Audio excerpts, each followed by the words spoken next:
Hello everybody, welcome back to VIET channel. My name is rachelusa and this is Dr. Phạm Liêm. Hello Dr. Liêm, how are you? Hi Rachel, and good morning to everyone. Yes, quý vị ơi, we have seen the first episode we post up in English, and at the beginning we expecting about 5,000 views, or we cannot imagine that it will be over 10,000 views. But hey, you know what? The first episode is over 10,000 views, and we want to shout out to you. Thank you for many of you who like and share the video. Is there anything else Dr. Lee want to add to that as well? Well, if you like it, make sure you like it and subscribe to Rachel's channel. We got to about 145,000 subscribers. Let's make it 150,000. So Yes.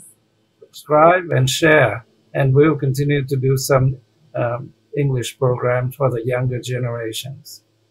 Awesome. So with that saying, if you have not subscribed, make sure you smash the button right now. Okay.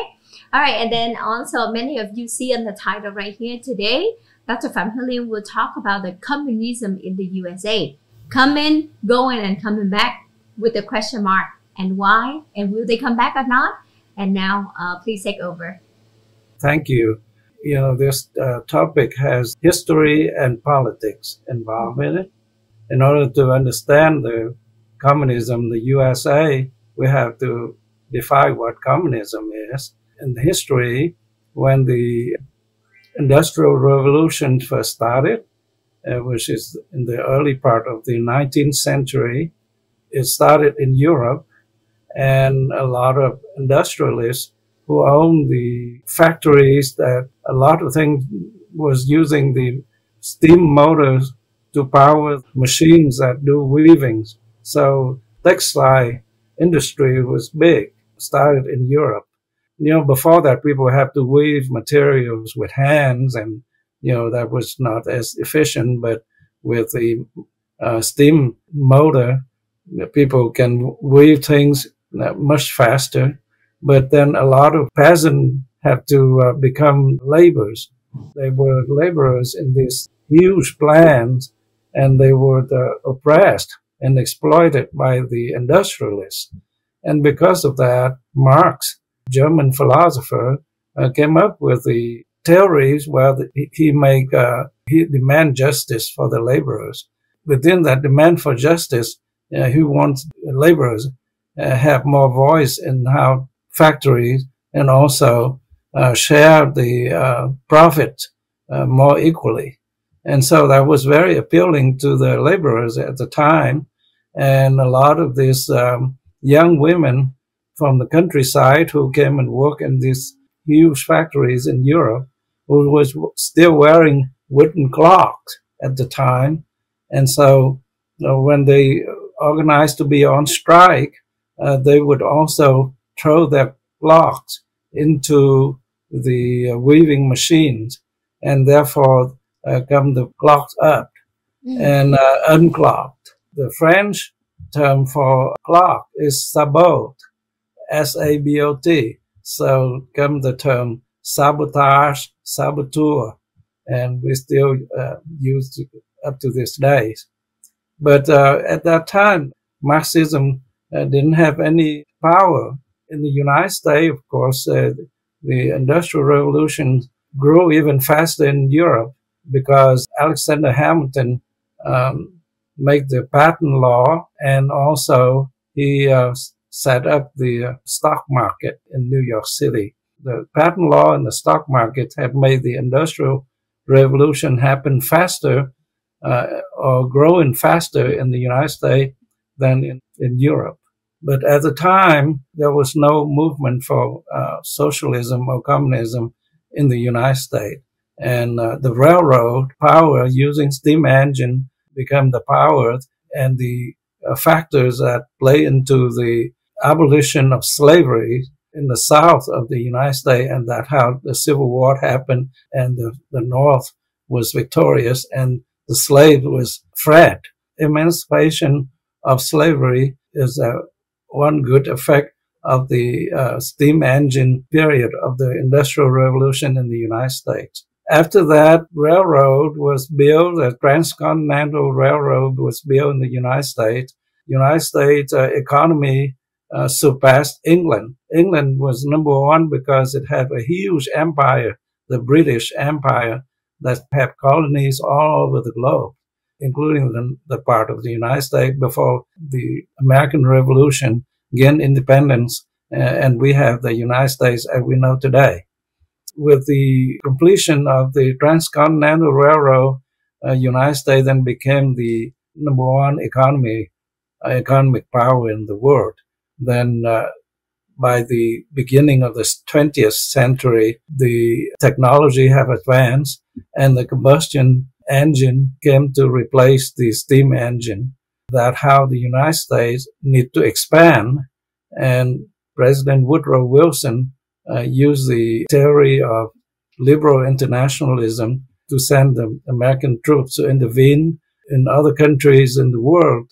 People don't have freedom and democracy, for us to liberate them and help them to have freedom and democracy like we enjoy in the United States. That's in theory. At the same time, when Woodrow Wilson became president of the United States in 1914, during the World War I in Europe, Lenin used Marxists and created a movement called the Communist Internationalism. He took power in Russia and killed the Tsar of Russia. After that, international communism of Marx and Lenin established a communist empire with several vassal states surrounding Russia, and they established the Soviet Union. So between the liberal internationalism of the United States and the Soviet communist internationalism, there was clearly an ideological conflict. So with that ideological conflict, the Hamiltonian capitalist system, which helped boost the Industrial Revolution in the United States, came into conflict with Marx and Lenin communism in Eastern Europe. After winning the World War I in 1918, the United States enjoyed a period of extreme prosperity in the decade of 1920s, called the Gilded Age. Excess of that, of some of the hubris, led to the economic depression in the late 1930s. And because of that, the Soviet Union took advantage of this economic downturn in the United States and seduced several American youth to join the communist revolution or communist international movement. Communist Party of the USA, who started shortly after the Bolshevik Revolution in Russia, started getting more people joining them. And during that time, they recruit a lot of people in American universities, and later these people graduated from universities, and they worked in all fields in the United States, including in the American government. So around that same time, President Roosevelt became president, and the United States got into World War II in Europe against Hitler. So the Soviet Union and the United States became allied during that time to fight the Nazi National Socialists, like what Nazi is, of Hitler. And some of these extreme leftists, some of them communists, got into a high power position of the American government. And in President Roosevelt's term, he's one of the presidents that served 4 terms in the history, the only president that Congress allowed to serve more than 2 terms. And during his 3rd term, his vice president, Henry Wallace, actually worked with the Soviet Union. He's a Soviet sympathizer. Some of the communist spies got into the high position in the American government at that time. When the Allies won World War II and eliminated Hitler, they had this conference at Yalta in which leaders of England, the United States, the Soviet Union, and China. At that time, China was not communist. It was a Kuomintang, nationalist China. So in the picture of Churchill, leader of England, Franklin D. Roosevelt, president of the United States, Joseph Stalin, head of the Soviet Union, and Chiang Kai-shek, the president of China at the time. In that picture of the four, of course, President Roosevelt was paralyzed from polio, so he had State Department high-ranking standing behind him, and that person is named Alger Hiss. And he was a spy for the Soviet Union at the time, but nobody knew it. During that time, under the leadership of President Roosevelt, and because the United States had won World War II, the economy in the United States getting very strong because Europe and Japan was in ruin because of the World War II. But the Soviet Union has infiltrated into the United States so bad, and because the pressure from the anti-communist, anti-socialist in the American politics and society, President Roosevelt dropped Henry Wallace from being vice president and chose Harry Truman for his fourth term as president. Harry Truman is an anti-communist person. Luckily, during the fourth term, when Franklin D. Roosevelt died in office, Harry Truman then became president of the United States. If Henry Wallace was still vice president at that time and became president, then the Soviet Union had won the conflict between liberal internationalism and communist internationalism without having to fire any bullet. But God blessed the United States and the free world. So Harry Truman was there instead of Henry Wallace. That was how close it was that communists dominate the United States. So when Harry Truman became president, then there was a movement to get all the communist spies out of the United States. There was a Congress committee to investigate that, and Senator Joseph McCarthy of Wisconsin was the head of that committee. Wisconsin was also the birthplace of the USA Communist Party.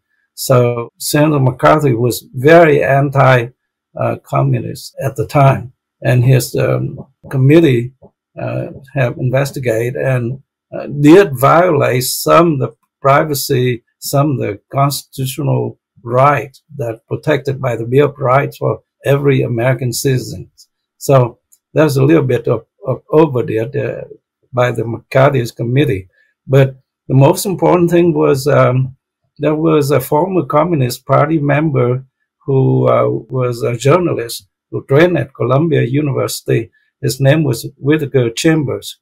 And because during the time he was worked undercover for the Soviet Union, he had several contacts with people who were spying for the Soviet Union in the United States.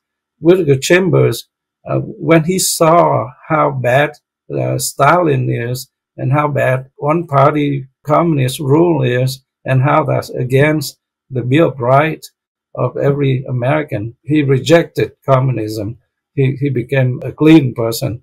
And so he told the committee of all of his contacts. And one of his most important contacts was Alger Hiss, who was a high-ranking government official in the State Department at the time, who was also the one that was standing behind President Roosevelt at the Yalta Conference.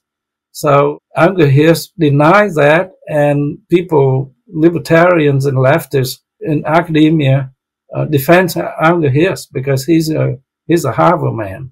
So there was division. Intellectual world in the United States started then and continued until this day. Alger Hiss then sued Whittaker Chambers, and that lawsuit became a real scandal. Later, Alger Hiss actually was found guilty of false testimony but the bad feelings linger on. Only after the Soviet Union collapsed in the late 80s, early 90s of the last century, the Soviet Union completely collapsed about 1990 or 91, that the KGB files was released and Al-Jahir was actually a spy. But the leftists in the United States refused to acknowledge that. Whittaker Chambers was posthumously awarded the Medal of Freedom by President Reagan at the time. Before he finished his term. So during the Vietnam War, leftists and the Soviet spy in the United States headed the anti-war movement, also because of the effect of the Whittaker Chambers versus Al-Jahir affairs. But when President Reagan became president, his policies and how he dealt with the Soviet Union was so effective that the communist movement in the United States became almost moribund, almost inactive. But only about 15 years before that, during the Vietnam War, they had a candidate for presidency named Angela Davis. So the Communist Party of the USA had a candidate for president of the United States at the time named Angela Davis. But during the term of President Reagan, that movement, that party was almost non-existent. So it come and go. Then come the term of President Clinton. Those leftists in the academia start coming back with the support of Mrs. Clinton or Hillary Clinton. She used feminism and all that things as a new proletariat in the Marxism to advance her cause. When President W. Bush wasted his presidency after an opportunity after the terrorists attacked the Twin Tower, he could have done a lot of good, but he was beholden by the military-industrial complex led by his Vice President Dick Cheney. And so after they retaliated the attack by taking the Taliban out of power in Afghanistan, the deep state people, which is his vice president, have used the intelligence military-industrial to fabricate the files about the weapon of mass destruction in Iraq, which was not true, but have led to a prolonged war, costly in Iraq, and several thousand Americans have died because of that. So because of that wasting of non-transparency of the W. Bush government, people elected, and that also led to the big financial crisis of 2008, 2009. And because of that, people elected Barack Obama, half black Americans, to be the first so-called black president of the United States. So President Obama was elected, and he was able to get the United States through the financial crisis of 2009, 2010. And by 2012, the economy was stable again. So people elected him to another term. He served 2 terms. The good thing is he got the United States through the financial crisis after the collapse of the Lehman Brothers investment firm. That's a good point in his presidency.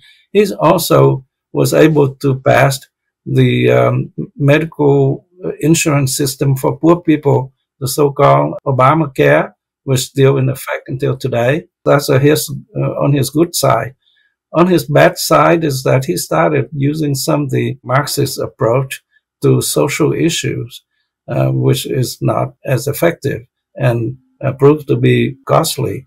But he also weaponized the law enforcement system of the federal government at the Department of Justice and then gradually into the FBI.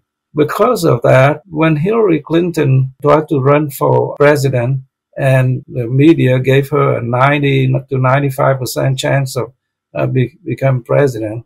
Mr. Donald Trump, a businessman, have decided to jump into politics on the Republican side to fight for the mass who was controlled by the elite of both parties. At the end of Mr. Obama's term, the elite will control Democrats Party and Republican parties. And even though in front they put on an act as two different parties, but behind the scene, they just serve the elite. So when Mr. Trump come in and expose all of that, then he scored a huge upset and became president in 2016.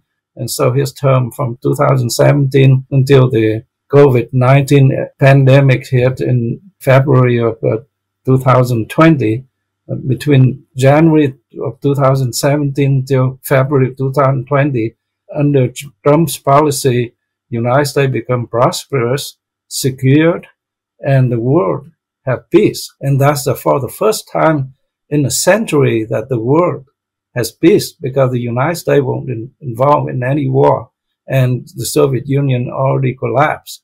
The Bush and the Clinton family have built China into communist China into economic power, but that's a different story.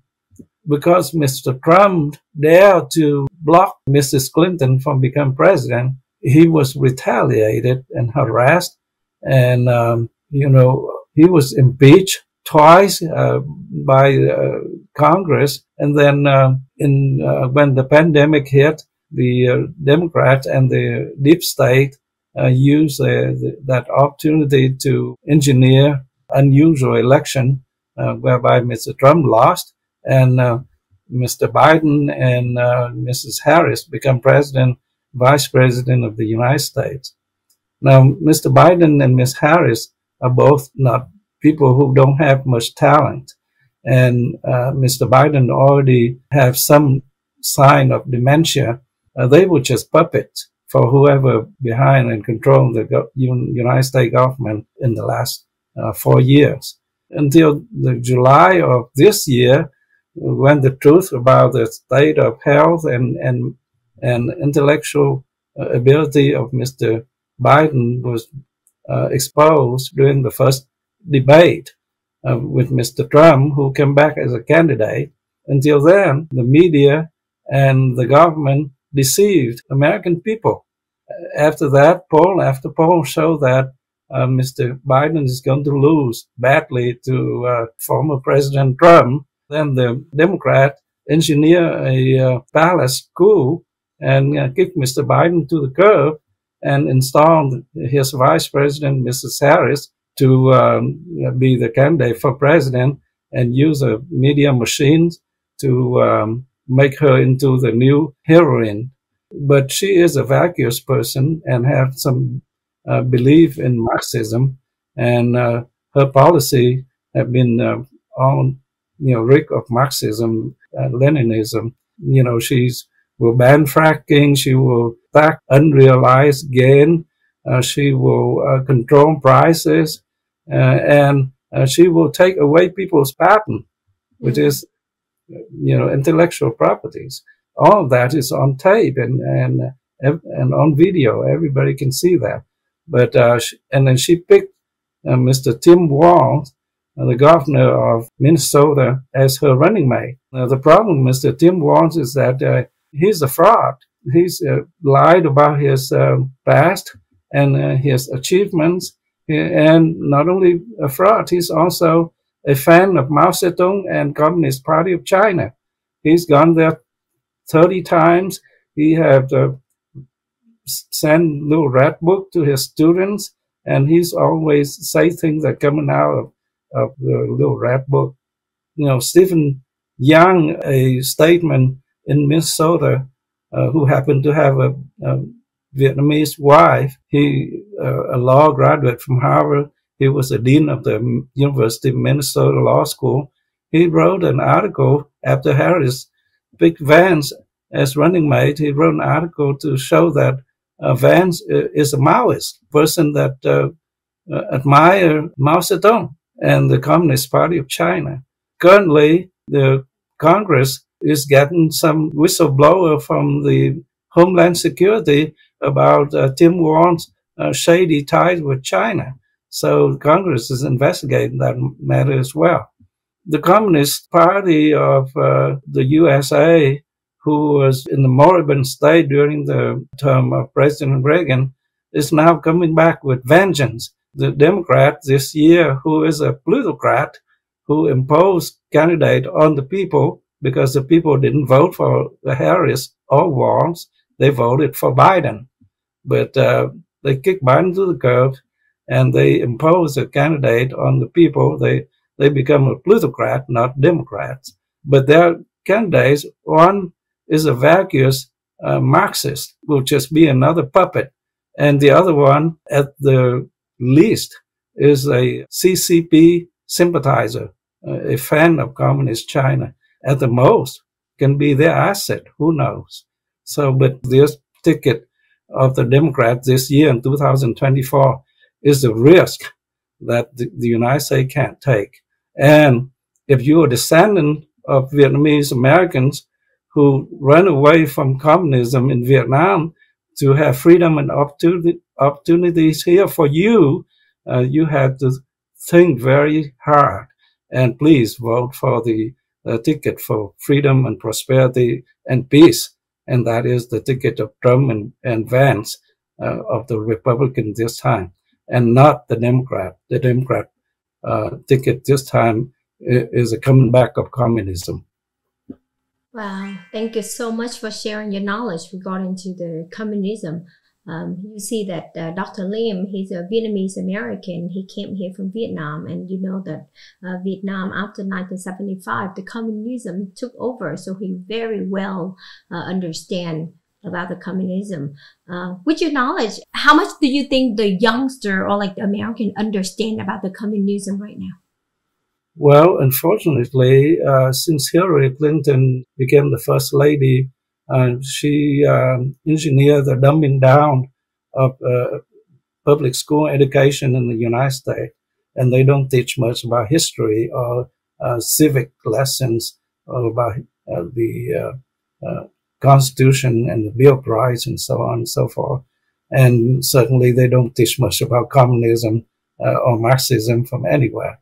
But when you go into college, then a lot of college professors in some of these schools are out and out leftists, and they still hold the grudge from the Whittaker Chambers, Anger Hill's days, and they started teaching, leftist Marxist theory to these students.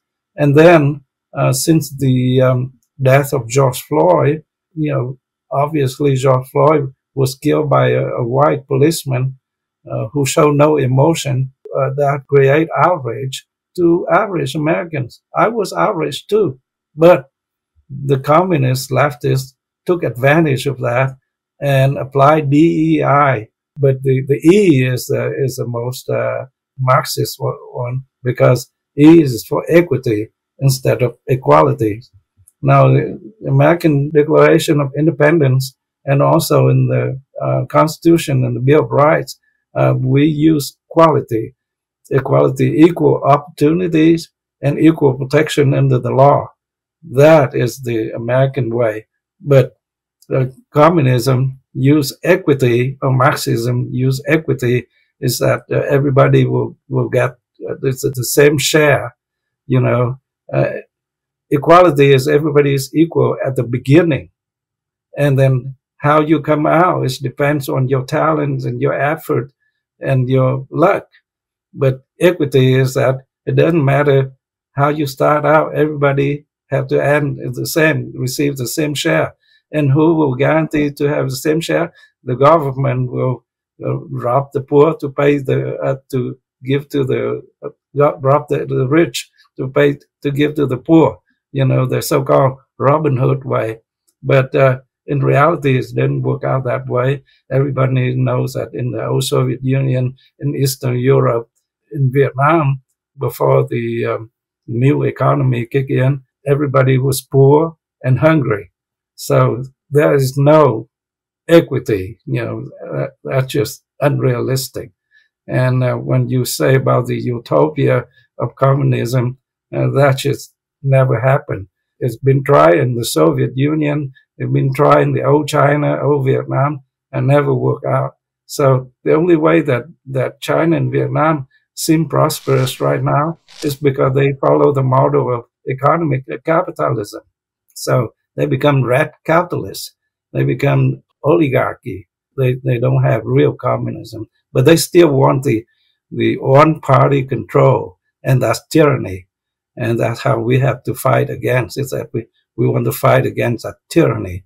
Harris and Warren win this time, then tyranny. We already have to endure some censorship and some FBI investigate people just because they don't they are anti-abortion or so on. If Harris and Warren win and they will allow all these illegal aliens to vote, then we will never have true democracy and justice in the United States anymore. It will be one-party rule, and that will be the Democrat Party. Awesome. Thank you, Dr. Phạm Hiếu Liêm. What do you guys think? Make sure you share the video. And I know, and I hope as well, is a lot of you who never been here before, or you have not aware of communism, and through this video you understand more and how dangerous it is. So make sure that you vote wisely in this November election coming up. Thank you so much for sharing your knowledge. Is there anything else you want to add on to this video before we end it? Please feel free to ask me any question about these topics. And, if you ask in a constructive way, then I will answer your question. But don't start attacking the candidate, saying that Trump is a criminal, Trump is a felon, and things like that. Well, let me remind you, tyranny convicted a lot of people who are actually heroes, like that Pilatus convicted Jesus to die on the cross, okay? And tyranny regime, that racist regime of South Africa, convicted and imprisoned Nelson Mandela for many years. So Gandhi was convicted too by the colonialist English. Don't play that game. Let's be constructive. Let's discuss. When you have tyranny, when the people in power use the law to convict oppressed opposition, we are better than that. We are Americans.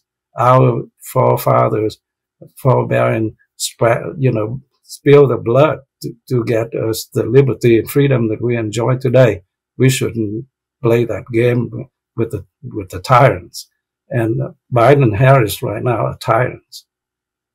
Thank you so much. Thank you for sharing your knowledge, and thank you everyone for watching the video. If you have any question, feel free to leave the comment below and we will look at it, and your great question or like a topic suggestion, we will pick it as the subject for next video as well. Thank you, and have a wonderful day, and we will see you next time.